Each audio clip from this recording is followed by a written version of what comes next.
I was brought on because apparently there was a problem between the former executive producers and whatever their deal was with NBC. I think they were at some kind of an impasse and they ended up stepping away. And so then I was brought in. As executive producer now, when I was doing comedies, they were shooting 2 shows. And then I went into a development deal. And that's when I did the pilot. And so when I came back out, and now I'm producing a show again, how you produce a show really changed. So, and I also inherited a lot of things because they didn't want to let everybody go because they had changed the top person. So I said, let me talk to the line producer. I talked to the senior producers, and they kind of guided me in what was working and what wasn't working. And then I watched all the shows, and I felt that they needed to make some changes to the set to give the show a different and more opulent look.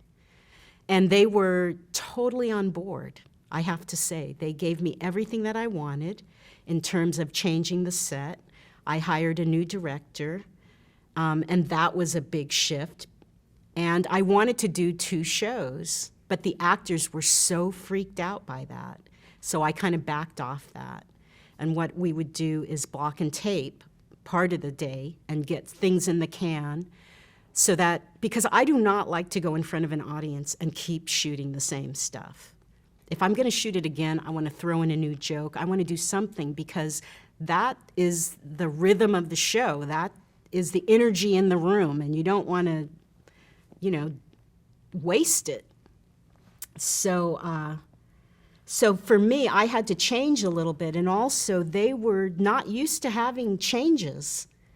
They were not used to somebody throwing a new joke in and saying, like if we were in front of the audience and something didn't work, I would want to do it differently, and they were not used to that because that's not how the other executive producers worked with them. So that was kind of interesting to me, that they were really reticent to really be free in front of the audience as much as I thought they should. But, and I wrote the first show, which was called The Earthquake, and it had 5 moving sets in it because they all had to move for the earthquake.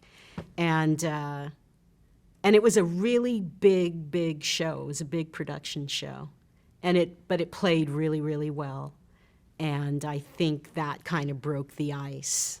And I remember the end of that show because they all encircled me because they were really happy and they all hugged me, and that was great. But that was another star vehicle. So it was a different way of working than the way that I came up.